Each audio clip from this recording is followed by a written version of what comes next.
으로 기다려옵나이다. 아멘.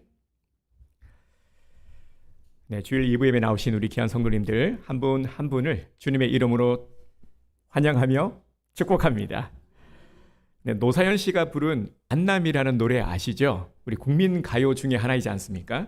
우리 만남은 우연이 아니야. 그것은 우리의 바람이어서 이걸 부를까요? 가서 네, 그러려고 한 건 아닌데 좀 빠른 걸 불러야 될 것 같은데, 그죠? 제가 이 곡을 생각한 것이요, 또 오늘 우리 주제와도 관련이 있기 때문입니다. 여러분들은 만남을 어떻게 생각하십니까? 만남, 니캉 네캉 만난 것이 이것이 우연이라고 생각하십니까? 아니면은 운명적인 만남이라고 생각하십니까? 어떻습니까? 우리 옆에 분들 한번 봐주시겠어요? 앞뒤 이렇게 옆에 앉은 분들 얼굴을 한번 봐주십시오. 네, 얼굴을 보니까 뭔가 좀 심상치 않은 그런 기운을 느끼지 않습니까? 그렇다면 우연히 만난 것은 아니죠. 뭔가 심상치 않아요. 우리 얼굴을 쳐다본 김에 우리 반갑게 인사합시다. 주님의 이름으로 사랑하며 축복합니다. 네, 주님의 이름으로 사랑하며 축복합니다. 아멘. 네, 주님의 이름으로 환영하며 축복합니다. 네, 주님의 이름으로 사랑하며 축복합니다. 네, 오늘 본문에도 우연이 아닌 운명적인 만남이 이루어지고 있음을 우리들에게 소개하고 있습니다. 룻이 보아스의 밭에서 아침부터 저녁까지 이삭을 주운 것을 보니까 오늘 성경이 뭐라고 우리에게 소개하고 있습니까? 그 양이 얼만큼 되었다고요? 한 에바 정도 되었다라고 소개를 하고 있습니다.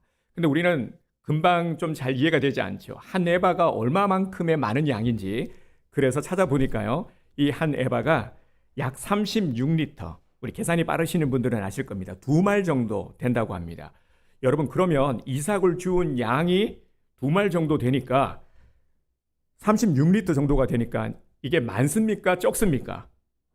엄청 많은 거죠. 주웠는데 이 2말 정도의 양을 주었으니까 얼마나 많이 주운 것이겠습니까?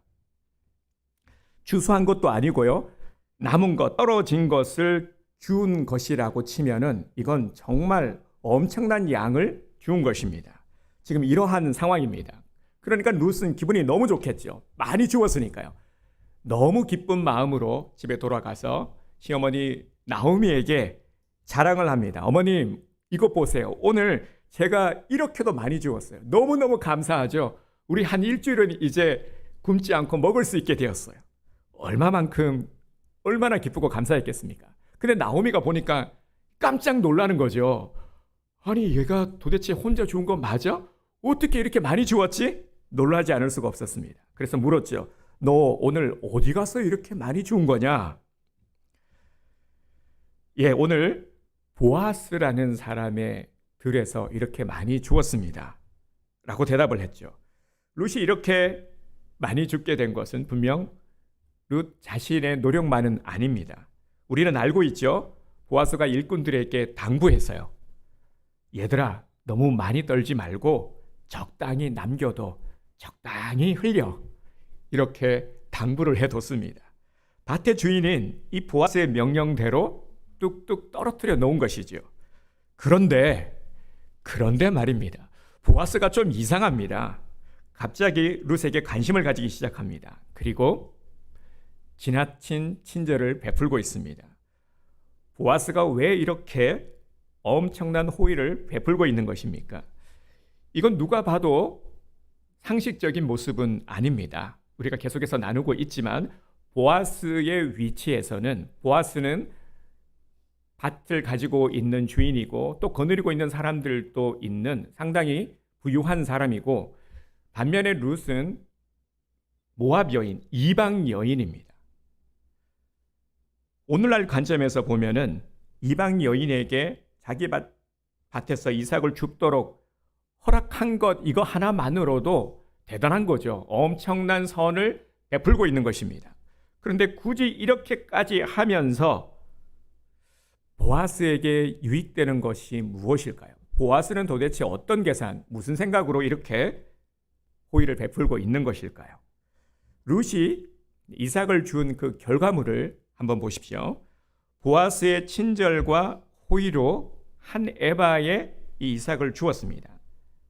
결코 적은 양이 아닙니다. 기록에 보면 이 볼이 한 에바를 주우려면, 이 정도의 양을 주우려면 이삭을 줍는 여자들이 10일 정도를 쉬지 않고 열심히 주워 담아야 이 정도의 양을 담을 수 있다라고 합니다. 성경이 이 한 에바라는 것을 밝히고 있는 것을 보면은 성경에 있는 이러한 어떤 수치, 그리고 또 어떤 구체적인 이러한 묘사들은 다 의미가 있다라고 말씀을 드렸죠. 굳이 이렇게 한 에바를 밝히고 있다라는 건 이건 결코 작은 양이 아니라는 겁니다. 그러니까 뭡니까? 우리가 의문이 들면서 또 자연스레 알게 되는 것이 있죠. 여기에는 하나님의 특별한 개입하심이 있다라는 거. 전혀 상식적이지 않은 상황이야. 그러면 여기에는 특별한 하나님의 개입하심이 있다라는 것. 그걸 우리가 찾아보면 되는 것입니다. 이삭이 무엇입니까? 밭에 추수하다가 떨어진 나달들이죠. 보통 여인들이 이삭을 주우면 하루 종일 주워도 한 끼 식량 정도 되는 그러한 양밖에 안 된다라고 합니다. 주인이 일부러 가난한 사람들을 위해서 흘리고 가주지 않으면은 이마저도 여의치 않는 것이죠. 그래서 정말 좋은 밭의 주인을 만나면 이렇게 가난한 사람들을 배려하는 이런 모습들이 있었던 것 같습니다. 그런데 보아스를 보십시오. 자기 밭에 온 여인들을 위해서 일부러 흘리게 합니다. 그런데 룻만 죽고 있는 것이 아니라 그 밭에는 다른 소녀들과 함께 주었다라고 합니다. 그렇다면 룻과 같은 처지에 있는 자들, 불쌍한 자들이 많이 있었다라는 것이죠. 그런데 룻이 가는 데는 한 움큼씩 놓고 가는 겁니다. 참 이상하죠? 이것은 룻이 생각해도 이상하지 않을 수가 없는 일입니다. 뭔가 지금 룻에게는 더 특별한 어떤 일들이 일어나고 있는 것입니다. 룻은 이 사실을 시어머니에게 알렸습니다. 19절을 한번 볼까요? 시어머니가 그에게 이르되 오늘 어디서 주웠느냐? 어디서 일을 하였느냐? 너를 돌본 자에게 복이 있기를 원하노라 하니 룻이 누구에게서 일했는지를 시어머니에게 알게 하여 이르되 오늘 일하게 한 사람의 이름은 보아스니이다 하는지라. 아멘. 여러분, 일반적인 시어머니 같으면 어떻게 말을 했을까요? 지금 며느리가 일어난 일을 시어머니에게 이야기했습니다. 자, 여러분들이 시어머니예요. 그러면 이 며느리의 말을 듣고 어떻게 해야 됩니까? 어떻게 해야 되죠? 그냥 넘어갈 일이 아니죠. 지금 이건 굉장히 화를 낼 일입니다. 지금 너 무슨 소리 하고 있는 거야? 다시는 그 밭 가지 마. 라고 이야기해야 이게 정상인 거죠. 여러분, 안 그렇습니까? 그런데 나오미의 반응이 이상하죠. 20절 보겠습니다. 나오미가 자기 며느리에게 이르되 그가 여호와로부터 복받기를 원하노라. 그가 살아있는 자와 죽은 자에게 은혜 베풀기를 그치지 아니하는도다. 아멘. 여기서 죽은 자는 누구를 의미하는 것입니까? 죽은 남편과 그리고 두 아들. 나오미는 지금 룻에게 앞으로 이 남자가 죽은 내 아들의 대를 이어줄 자다 라고 이야기를 하고 있는 것입니다. 20절 이어서 보겠습니다. 나오미가 또 그에게 이르되 그 사람은 우리와 가까우니 우리 기업을 물을 자 중에 하나이니라 하니라. 아멘. 룻에게 경계하지 말라 말하고 있습니다. 그랬더니 룻이 또 이상하게 느낀 것을 말합니다. 21절 그가 내게 또 이르기를 내 추수를 다 마치기까지 너는 내 소녀들에게 가까이 있으라 하더이다. 아멘. 21절의 뉘앙스는 이런 겁니다. 어머님, 그 남자 정말 이상해요. 자꾸 저에게 지나치게 관심을 가지고 있어요. 그랬더니 22절에서 또 말합니다. 나오미가 며느리 룻에게 이르되 내 딸아 너는 그의 소녀들과 함께 나가고 다른 밭에서 사람을 만나지 아니하는 것이 좋으니라 하는지라. 아멘. 나오미가 의외의 말을 하죠. 참 오늘 이 장면이 재밌지 않습니까? 한편의 드라마를 보는 것 같은. 룻기는 그래서 참 재미가 있습니다. 재미도 있고 또 은혜의 감동도 있죠. 그 밭에만 가고 다른 밭에는 가지 말라라고 말을 합니다. 우리는 점점 좀 이해할 수가 없죠. 지금 도대체 어떠한 일들이 일어나고 있는 것이고 이 나오미의 말은 어떤 의미가 있는 것일까? 룻은 보아스가 지금 좀 이상하다. 그렇죠. 이상하긴 하죠. 이상하다라고 이야기를 하는데 나오미는 전혀 이상한 것 없으니까 거기서 주우라는 겁니다. 오히려 다른 밭에 가지 말고 거기서 주워. 이렇게 이야기를 하는 겁니다. 오히려 그를 가까이 하라라고 말하고 있지 않습니까? 참 이상한 시어머니입니다.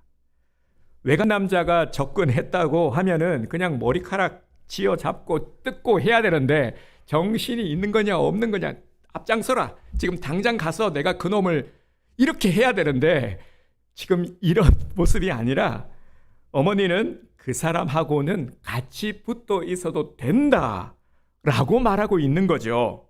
23절 이에 룻이 보아스의 소녀들에게 가까이 있어서가 무슨 뜻입니까?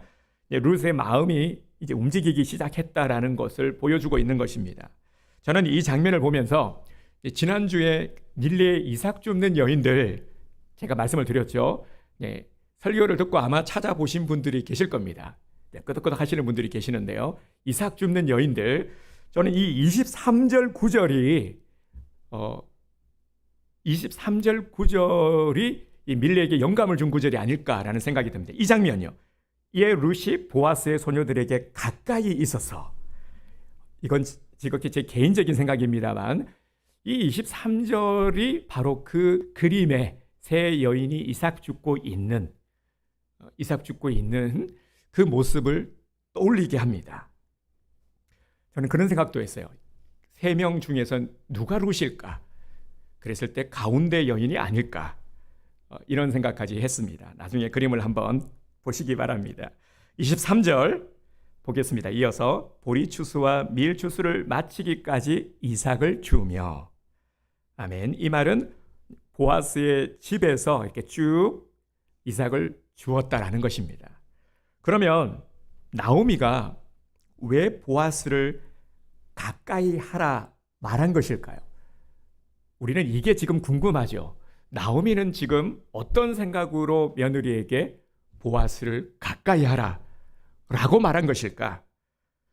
왜냐하면 보아스는 기업 물을 자 중에 한 명이기 때문입니다. 오늘 본문에서 가장 중요한 구절이 바로 이 구절입니다. 기업 물을 자입니다. 이 남자는 앞으로 우리 집안과 뗄래야 뗄 수 없는 관계를 가진 자 중에 한 사람이라는 거죠. 아주 중요한 사람이라는 겁니다. 기업 물을 자의 의미는 우리의 집안을 일으켜 세울 자라는 뜻입니다. 유대의 관습에서 기업 물을 자는 땅을 상속할 수 없는 사람을 대신해서 그 땅을 사서 상속받을 수 있는 사람을 의미합니다. 오늘 오후 예배 시간에 이게 고엘이라는 제도였는데요. 이 부분에 대해서 자세히 좀 설명을 해드리려고 합니다. 그래서 오후 예배도 참석을 하시기 바랍니다. 다 연결이 되는 부분들이기 때문에 룻은 이러한 유대인들의 관습, 전통에 대해서 몰랐겠죠. 이방 여인이었기 때문에요. 당연히 몰랐을 겁니다. 그러니 전혀 지금 이해를 못하고 있는 상황이죠. 나오미의 말을 이해할 수가 없는 상황입니다. 그래서 성경은 보아스와 룻과의 관계에 대해서 무엇인가 특별한 설정을 하고 있습니다. 나오미가 룻에게 한 말이 무엇입니까? 네가 보아스를 만난 것은 우연한 일이 아니야. 우연한 일이 아니라 하나님의 섭리라는 것입니다. 만약 이 부분을 잘못된 관점으로 바라보면 정말 우리가 이러한 어떤 하나님의 관점, 섭리의 관점이 아니라 그냥 별 생각 없이 읽게 되면은 야, 이거 시어머니가 너무하네. 이 며느리 이용해가지고 지금 이 부자 청년 총각 꼬드겨가지고 지금 한몫 챙겨보고자 하는 것 아니야 이거? 이런 막장 드라마가 될 수도 있다라는 겁니다. 이렇게 이해할 수도 있다라는 거죠. 그런데 전혀 그렇지 않습니다. 보아스는 하나님이 룻에게 보내준 자라는 것입니다. 기업 물을 자. 그래서 우리 만남은 우연이 아닌 거죠. 우리의 만남은 우연이 아닌 것입니다. 오늘 하나님께서 우리에게 무엇을 말씀하고자 하는 것입니까? 축복은 만남입니다. 오늘의 키워드, 축복은 만남입니다. 축복은 우연이 아니라 필연입니다. 축복은 우연히 다가오는 것이 아니라 필연적인 만남을 통해서 이루어지는 것입니다. 사랑하는 성도 여러분, 그런데 사람들은 대부분 무엇을 말합니까? 우연을 말하죠. 우리가 어딜 가더라도 자연스럽게 듣고 또 말하게 되는 것이 이 우연이라는 말입니다. 우리 성도님들도 이 우연이라는 말을 자주 쓰시죠. 우리가 의식을 하면은, 말씀을 듣고 의식을 할 때는 그래도 잘 안 쓰려고는 하는데, 또 얘기하다 보면은 우연이라는 말 참 많이 하게 되지 않습니까? 저도 참 많이 듣게 되는데요. 우연히 봐서, 우연히 만났어. 그리고 어떤 일 가운데서도 또 이런 말을 합니다. 어떤 좋은 일이 있어요. 와, 좋은 일이 있다며, 그 운이 좋았지 뭐. 운이 좋아서 그렇지 뭐. 이런 말들을 우리가 자주 합니다. 여러분, 정말 운이라는 것이 존재할까요? 여러분들은 어떻게 생각하십니까? 정말 어떻게 생각하십니까? 세상 사람들, 불신앙을 가진 사람들은 당연히 운을 믿습니다. 그러니까 말하죠. 자주 말하게 됩니다. 내가 생각하는 것이 우연히 이루어진 일이라서 기분이 좋은 거죠. 그리고 또 행운, 이런 것들에 대한 막연한 기대를 가지게 됩니다. 그런데 우리가 알아야 될 것이 있습니다. 이 우연 안에는 허구성이 있습니다. 예를 들면은 이런 거예요. 행운을 기대합니다. 그래서 무엇을 합니까? 로또를 사서 대박을 꿈꾸죠. 로또를 사는 게 잘못된 게 아닙니다. 우리 성도님들도 살 수 있어요. 그런데 뭐가 잘못된 거냐면은 허황된 꿈을 꾸는 것, 너무 지나친 기대를 갖는 것, 이런 것들이 잘못된 것이라는 겁니다. 사면서 어떤 기대를 합니까? 인생 역전, 그죠? 대박의 꿈, 나도 내 인생에 대박을 터뜨릴 거야. 이러한 기대를 하는 겁니다. 인생 역전을 할 수 있다. 나도 내 인생에 대박을 터뜨리는 날이 올 수 있다. 이런 기대감을 가지고 사죠. 그런데 어떻습니까? 번번이 실망하죠. 그러면서 다음 주를 기약하고 다음 주 하다가 1년, 2년, 10년 이렇게 흘러오지 않습니까? 그래도 이런 부분들은 긍정적인 부분이 있다라고 여겨집니다. 이 기대라는 것을 전혀 나쁘다라고 말할 수는 없는 것이죠. 부정적인 면에서 보면 또 한 가지요. 우리가 짚고 넘어가야 될 것이 이 우연을 말하면서 책임을 회피하려고 하는 그러한 경향이 있다라는 겁니다. 여러분 한번 생각해 보세요. 오늘 말씀을 통해서 우리는 우연을 말하지만 이 우연을 말하면서 좀 책임 회피하려고 하는 것들, 책임지려고 하지 않는 것. 예를 들면 이런 겁니다. 그건 우연히 일어난 일이야. 그러니까 그거 내 잘못 아니야. 내가 한 것 아니라 우연히 그렇게 된 거야. 내 책임이 아니야. 우연히 사고가 났고 우연히 불행이 찾아왔고 우연히 손해를 받고 내 의지와 상관없이 우연히 잘못된 것이라고 말합니다. 우연을 말하지만 이건 내 책임이 아니다라는 마음을 가지고 이런 말을 하는 것이죠. 우리 신앙인들도 이런 우연에 대한 기대를 조심해야 합니다. 내가 예수를 믿었으니까 좋은 일만 일어날 거야. 내가 이렇게 교회를 열심히 다니고 열심히 봉사도 하고 있으니까 복이 저절로 굴러 들어올 거야. 내가 기도를 열심히 하고 있으니까 앞으로는 다 그냥 모든 것들이 잘 될 거야. 다시 한번 말씀을 드리지만 기대라는 것이 나쁜 것은 아닙니다. 우리가 기대해야 되죠. 하나님의 복을 우리가 기대해야 되죠. 그런데요, 기복주의는 괜찮지만 이 기복주의자가 되면은 안 된다라고 하지 않습니까? 이 기복신앙이 필요한 것이지만 우리가 기복주의자가 돼버리게 되면, 그러니까 너무 어떠한 허황된 것들, 꿈, 이런 것들에 치중을 하게 되면 본질을 우리가 잃어버리기 때문인 것입니다. 그런데 문제는요, 우리가 기대하지만 정작 우리는 축복의 근거를 마련하지 않은 채 복을 기대한다라는 것입니다. 이것이 바로 우리 신앙인들에게서 보여지는 대부분의 모습들이라는 겁니다. 다 기대하는 바가 있죠. 신앙생활을 하면서도 우리가 하나님께 복을 받고자 하는 기대감, 이 기대감이 나쁜 것이 아닌데, 이 기대감을 통해서 우리가 기도하고 또 열심히 노력하는 것은 맞는데, 그런데 이 근거를 마련하지 않은 채, 그러니까 우리가 성숙되지 못하고 깊이 하나님과의 인격적인 만남을 통해서 깨달아가면서 그렇게 신앙생활을 해나가는 것이 아니라 그냥 기대하고 그냥 나의 어떠한 기대하는 바를 이루기 위한 수단으로 그렇게 신앙생활을 한다면, 하나님을 이용한다면은, 그러면 결국 우리 신앙은 건강할 수가 없고 분명히 실망하는 일이 생기고 시험에 들고 낙심하게 된다는 것입니다. 이게 문제인 것이죠. 자, 여러분, 다시 말씀을 드리지만 먼저 우리가 짚어야 될 것, 지금 오늘 우리가 근본적인 것을 좀 짚기 원하는데요. 우연이라는 것, 여기에 대해서 우리는 분명한 정립을 해야 됩니다. 단호히 말씀을 드리지만 우연은 없습니다. 우리는 무엇을 믿습니까? 우리는 누구를 믿죠? 살아계신 하나님을 믿습니다. 하나님을 믿는 사람들은 우연을 믿지 않습니다. 왜냐하면 우리는 하나님의 섭리를 믿기 때문입니다. 하나님의 살아계심과 하나님의 섭리를 믿습니다.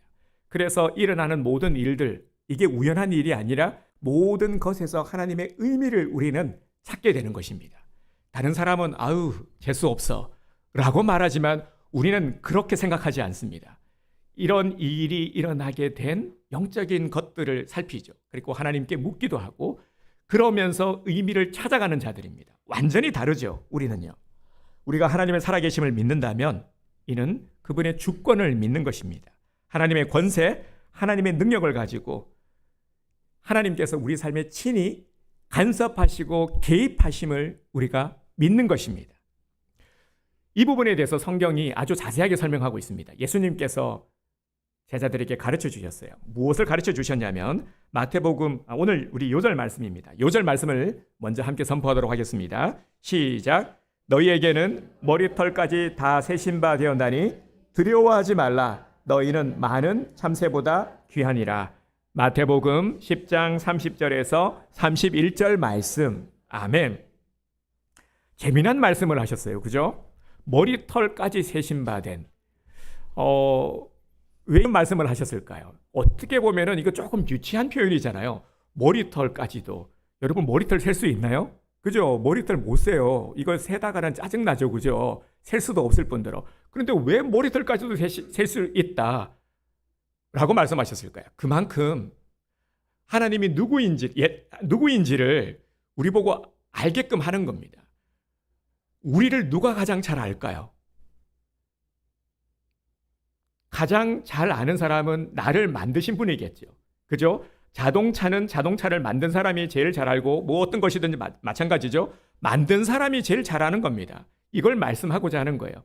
내가 너를 지었고 내가 너의 창조주고 내가 너를 사랑하기에 너의 모든 것들을 내가 다 보고 알고 있다 라는 것을 이렇게 유치한 표현을 통해서 우리에게 일깨워 주시는 겁니다. 나는 그래서 너의 머리털까지도 셀 수 있어. 그만큼 잘 알고 너에게 관심을 가지고 있다 하는 것이죠. 앞절인 10장 29절에 보면은 또 이렇게 말씀하고 있습니다. 참새 2마리가 한 아사리온에 팔리지 않느냐. 그러나 너희 아버지께서 허락하지 아니하시면 그 하나도 땅에 떨어지지 아니하리라. 아멘. 참새 2마리가 한 아사리온에 팔린 것. 여기에도 주님의 결재가 있어야 된다는 것입니다. 우리는 하나님의 섭리의 역사를 믿어야 합니다. 모든 것, 자, 넓게 봅시다. 넓게 하나님께서 온 우주 만물을 창조하셨어요. 그리고 하나님께서 세상을 주관하시고 다스리고 계십니다. 그 안에 우리의 삶이 있죠. 인생이 있고 모든 것들, 희노애락도 이 안에서 다 이루어지고 있는 것이죠. 이 모든 것들을 다 누가요? 하나님께서 쥐고 계시고 주관하고 계시다는 겁니다. 이걸 놓치지 말아야 하는 것입니다. 하나님의 섭리의 관점에서 우리는 모든 것들을 바라봐야 합니다. 그런데 하나님께서 왜 이렇게까지 하시는 걸까요? 하나님께서 왜 이렇게까지 우리에게 지대한 관심을 가지고 삶에 개입하시고 말이죠. 이거 참 피곤한 일인데 말이죠. 왜 이렇게까지 하시는 겁니까? 오늘 본문에 그 답이 있습니다. 그 답의 키워드가 있습니다. 기업 물을 자. 이 기업 물을 자에 참 이게 기가 막힌 표현이거든요. 여러분, 참 이 중요한 의미를 담고 있는 오늘 말씀입니다. 기업 물을 자는 구원과 직결이 됩니다. 지난 금요일 중보기도 시간에 우리가 함께 잠깐 말씀을 나누었을 때 주기도문에 보면 우리가 뜻이 하늘에서 이루어진 것 같이 땅에서도 이루어지이다. 이렇게 우리가 신앙 고백을 하지 않습니까? 그죠? 뜻. 아버지의 뜻이 뭘까요? 아버지의 뜻. 궁극적인 아버지의 뜻. 요한복음 6장 40절에서 정확하게 말씀을 하고 있습니다. 이 아버지의 뜻이 무엇인지를 가르쳐주고 있는데요. 내 아버지의 뜻은 아들을 보고 믿는 자마다 영생을 얻는 이것이니. 아멘. 아버지의 뜻이 뭐냐? 바로 아들을 보고 믿는 자마다 영생을 얻게 하는 것. 한마디로 구원을 얻게 하는 것이라는 겁니다. 예수님의 말씀처럼 아버지의 뜻은 아들을 보고 믿는 자마다 영생을 얻는 것. 이 구원이 바로 아버지의 뜻 중에 뜻이라는 겁니다. 오늘 본문에서 기업 물을 자도 마찬가지입니다. 우리는 이러한 의미에서 오늘 이 말씀을 우리가 살펴봐야 하는 것이죠. 결국 구원입니다. 우리 인생에서 예수님을 만난 것, 우리 만남에서요, 우리가 지금까지 만남 중에서 가장 고귀하고 가장 복되고 가장 중요한 만남이 어떤 만남이었습니까? 예수님과의 만남이죠. 이 만남이야말로 우리의 인생을 송두리째 변화시킨 최고의 만남 아니겠습니까? 우리는 이 만남을 이룬 자들이라는 겁니다. 오늘 우리가 여기에 왜 나와 있습니까? 예수님과의 만남을 우리가 이미 이루었고 또 이 만남을 유지해 가기 위해서 오늘 이 자리로 나온 것 아니겠습니까? 우리는 다릅니다. 우리는 정말 우리는 복된 자들입니다. 예수님과의 만남을 이루었기 때문에 말이죠. 가장 축복된 만남은 살아계신 주님과의 만남입니다. 우리의 만남은 그래서 우연이 아닌 겁니다. 이 만남을 중요하게 여기시기 바랍니다. 내가 예수를 믿고 구원을 얻었다면, 정말 예수님과의 만남을 이룬 자들이라면, 이 예수님과의 만남을 지금 이루어 가고 있는 자들이라면은 주님께서 내 삶의 모든 것들을 친히 간섭하고 계심을 믿게 됩니다. 여러분 그렇죠? 내 삶을 주님께서 간섭하고 계심을 믿으시죠? 이런 우리는 다른 사람과의 만남에 있어서 어떤 마음을 가져야 될까요? 먼저 주님과의 이러한 고귀한 만남을, 복된 만남을 이룬 우리들은 당연히 사람들과의 만남에 있어서도 다를 수밖에 없습니다. 만남을 우리는 가벼이 여기지 않습니다. 세상 사람들은 우연이라 치부하지만, 스치고 지나가는 그냥 우연이라고 보지만 우리는 그렇지 않다라는 것입니다. 내가 만나는 사람들에 대해서도 아주 특별한 의미를 우리는 부여하게 됩니다. 그래서 만남을 소중하게 여기게 되고 그냥 지나치는 그러한 인연이 아니라 모든 이들은, 내가 마주하는 모든 이들은 하나님께서 내게 허락하신 만남을 허락하신 것이다 하는 것이죠. 그래서 하나하나의 만남이 다 내게는 소중한 것입니다. 이렇게 마음가짐이 다르죠. 내가 도울 수 있는 위치에서는 또 최선을 다해서 손을 내밀기도 합니다. 매사에 누구를 만나든지 바로 예수님의 마음으로 만나라는 것입니다. 이것이 우리 만남의 기본 마인드인 것입니다. 사람들의 대함에 있어서 대인 관계의 기본인 것입니다. 그래서 우리가 이 성경적인 마인드를 가지고 사회생활을 해야 하는 것입니다. 어떤 이들은 이렇게 말하기도 합니다. 신앙을 가지고 사회생활하는 것은 불가능합니다. 그거 대단히 불편하고 힘들고 그렇게 못 삽니다. 라고 말하는 것은 성숙되지 못한 모습입니다. 많은 성공을 이룬 자수성가한 크리스찬들이 또 있습니다. 그들의 간증을 들어보면 그렇지 않죠. 철저하게 성경적인 원리로 장사하고 기업을 일으키고 또 사람들과의 만남 가운데서도 그 베이스에 신앙, 가장 표면적으로 드러나는 그런 선한 행실이 무엇입니까? 정직과 성실이죠. 우리의 강력한 무기가 바로 정직과 성실입니다. 교회 다니는 사람, 크리스찬은 다르다라는 거예요. 저 사람은 좀 고리타분하기는 해. 좀 고리타분하기는 한데 저 사람 말은 믿을 수 있어. 이거죠. 여러분, 이렇게 우리의 만남 가운데 우리는 또한 하나님께서 우리를 위해서 허락하신 이 섭리를 만남을 통해서 이루어가게 되는 것입니다. 오늘 말씀을 통해서 또 우리는 이 장면을 보고 있는 것이죠. 하나님은 우연이 아니라 필연을 통해서 우리에게 복을 내려주십니다. 저절로 우연히가 아니라 명확한 복의 근거를 통해서 우리에게 복을 부어주십니다. 만남을 통해서. 특히요, 여러분, 우리에게 물질도 어떻게 부어주십니까? 대부분은 만남을 통해서 부어주지 않습니까? 장사도 마찬가지고요. 이 만남, 관계 가운데 우리에게 복을 부어주시는 것을 알 수가 있습니다. 그래서 이 관계가 너무너무 중요한 것입니다. 성경을 보면 초대교회 때요, 이제 교회가 세워졌죠. 초대교회 때 교회가 막 성장하고 디아스포라, 교회가 이 사도들이 쫙 흩어지면서 많은 이들이 또 흩어지면서 교회를 세워가고 그렇게 오늘까지 이렇게 흘러온 것 아니겠습니까? 초대교회가 세워질 때요, 마찬가지였습니다. 필연적 만남이 있게 하셨습니다. 사도 바울을 우리가 얘기하지만 사도 바울 혼자서 선교하고 혼자서 교회 세웠습니까? 아닙니다. 사도 바울을 중심으로 한 많은 동력자들이 있었어요. 만남을 통해서. 그래서 우리 서신서 끝에 보면은 바울이 또 안부를 절하지 않습니까? 동력자들의 이름을 일일이 열거하면서, 왜 그렇게 열거하면서 소개하고 있습니까? 그만큼 중요한 동력자들이기 때문에 내가 혼자 선교한 것이 아니라는 것을 말하고 있죠. 만남을 통해서. 또 바울은 요청하죠. 선교에 있어서 저도 기도 요청을 했죠. 무조건 기도가 1번입니다. 기도해달라. 그리고 또 재정적인 후원을 해달라. 이런 것들을 요청했어요. 이러한 만남을 통해 가지고 하나님께서 일하셨다라는 것입니다.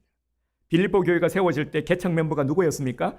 자주장사 루디아, 그리고 귀신 들렸다가 고침받은 여인, 빌립보 감옥의 간수, 가족들, 모두가 다 필연적인 만남을 통해서 이루어졌습니다. 우리 교회도 마찬가지죠. 오늘 이 자리에는 루디아도 있고요, 브루스길라와 아굴라 부부도 있고요. 다 있지 않습니까? 여러분, 그렇죠? 우리의 만남은 그래서 결코 우연이 아닌 겁니다. 오늘 저와 여러분들의 만남, 그리고 또 우리 성도들 간의 만남도 우연이 아니라는 겁니다. 하나님께서 보내셔서 온 것입니다. 여러분, 우연히, 우리 그런 말 하잖아요. 교회에 우연히 가게 되었어요. 그런데 우연히 노래방도 갈 수 있고요, 뭐 우연히 술집도 갈 수 있지만 우연히 교회 가는 사람이 있을 수 있을까요? 여러분, 그런 생각 안 해봤습니까? 우연히 갈 수 없는 곳이 교회예요. 그렇죠? 네, 그래서 우리의 만남은 우연이 아닙니다. 하나님께서 보내신 거예요. 하나님께서 보내시지 않으시면 절대 올 수 없는 곳이 교회입니다. 하나님께서 보내셔서 오늘 우리는 필연적인 만남을 갖고 있는 것입니다. 오늘 이 자리에서 함께 예배드리고 있는 것이죠. 그래서 오늘 얼마나 이 자리가 감격스러운 은혜의 자리인지 모릅니다. 하나님이 내게 복을 주실 때도 필연적인 만남을 통해서 사람들을, 도울 자들을 보내주시고 또 만남을 통해서 환경도 열어주시는 것입니다. 필연적인 만남을 통해서 모든 막힌 문들을 열어주십니다. 그래서 필연적인 만남을 우리는 계속해서 이루어 가야 합니다. 그래서 우리에게 주어진 이 만남을 우리가 소홀히 여겨서는 안 됩니다. 우리 한번 바꿔보세요. 정말 이 시각만 바꾸어도 우리 삶에 놀라운 변화가 일어나게 될 것입니다. 내게 주어진 사람들, 내 주위의 사람들, 그들을 이제 이러한 믿음의 관점에서 바라보시기 바랍니다. 하나님의 섭리의 관점에서 바라보고 섬기시기 바랍니다. 그러면 이 전도의 문도 열리게 되고요, 그리고 이 복의 문도 열리게 될 줄 믿습니다. 이미 만난 만남을 더욱더 소중하게 여기시고 더 아름다운 복된 만남을 통해서 하늘 문을 활짝 열어가는 우리 복된 성도님들 되시기를 주님의 이름으로 축복합니다. 오늘 우리 준비한 찬양